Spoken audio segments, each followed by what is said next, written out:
అవును కదా. దేవుడు ఎంతో ప్రేమతో మనల్ని అందరిని చేసుకుని తన ఉచితమైన కృపచేత మనల్ని ప్రేమించి తన పోలిక చొప్పున తన రూపంలో మనం చేసుకొని ఎంతో ప్రేమతో మనం చేసుకున్న తర్వాత ఆ ప్రేమను పొందుకున్న మనము ఆయన ఆజ్ఞకు లోబడక ఆయన చూపించే మార్గంలో నడవక ఆయన ఇష్టానుసారమైన జీవితం జీవించి ఆయన ఇచ్చే కృపను పొందలేకపోతున్నప్పుడు ఆ ప్రేమను మళ్ళా తిరిగి మనకివ్వడానికి పరిశుద్ధుడైన దేవుడు మానవావతారిగా ఈ లోకానికి దిగి వచ్చాడు. ఆయనే యేసుక్రీస్తు ప్రభువారు తన విలువైన రక్తాన్ని కార్చి ప్రతి మానవ జీవితాన్ని వెలిగించడానికి పాపానికి చేరువలో, నరకానికి చేరువలో, నాశనానికి దగ్గరలో, పాపం అనే దాస్యపు కాడి కింద మానవ జీవితం పతనమైపోతున్నప్పుడు ఆయన చేత నిర్మించబడిన మానవుడు అలా నాశనం అయిపోకూడదని, ప్రతి మానవుడికి పాపం నుంచి విడుదల కలిగించాలని, ప్రతి మానవ జాతిని రక్షించాలని, ప్రతి మానవ జాతి పాపం నుంచి రక్షించబడాలంటే పరిశుద్ధులైన వాడు రక్తం చిందించాలని, అటువంటి పరిశుద్ధులైన వాడు ఆయన తప్ప ఈ లోకంలో ఎవరు లేరు కనుక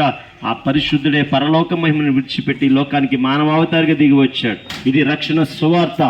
అటువంటి రక్షణ సువార్తను చాటి చెప్పడానికి ఈ దినాన్ని ఈ ప్రాంతానికి మేము వచ్చాం కనుక మేము పొందుకున్న రక్షణ, మేము పొందుకున్న విడుదల, మేము పొందుకున్న పాప క్షమాపణ, మేము అనుభవిస్తున్న సంతోషం, సమాధానం మీరందరికీ ప్రకటించాలని రక్షణ సువార్తగా ఈ ప్రాంతాన్ని సువార్తీకరణగా చేయాలని ఆశతో వచ్చాం. కాబట్టి క్రీస్తు ప్రభువుని ఎవరైతే అంగీకరిస్తారో దేవుని ఒక వాక్యం సెలవిస్తుంది, యేసు చెప్పెను నేనే మార్గమును సత్యమును జీవమును. అవును, అటువంటి సత్యమైన మార్గంలో అనుసరిస్తూ ఆ జీవాన్ని చేరుకోవాలనే దేవుడు ఇదన్నా మన కొరకు రక్షకుడికి లోకాన్ని దిగి వచ్చాడు.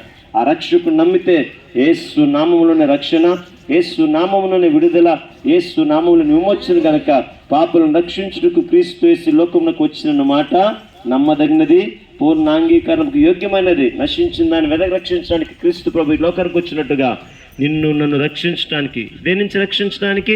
ఆ నిత్య నరకం నుంచి రక్షించడానికి, ఆ మరణం నుంచి రక్షించడానికి, నిన్ను జీవింపు చేయని వారు చేయడానికి, ఆయనతో యుగయుముల పరలోక రాజ్యం ఉండే వ్యక్తిగా నన్ను చేయడానికి పరిశుద్ధుడైన దేవుడు ఈ లోకాన్ని దిగి వచ్చాడు. నీ కొరకు నా కొరకు రక్తం కార్చిన గొప్ప దేవుడు మనకు తోడుగా ఉన్నాడు కనుక యేసును నమ్ముదాం, రక్షణ పొందుకుందాం, మన ప్రతి ఒక్క పాపం నుంచి విడుదల పొందుకొని పరిశుద్ధులుగా మార్చబడినట్లుగా ఆయన కృప కాపుదల ఈ బుట్టాయిగూడెం ప్రాంతమంతటికి తోడే ఉండి నడిపించునుగాక.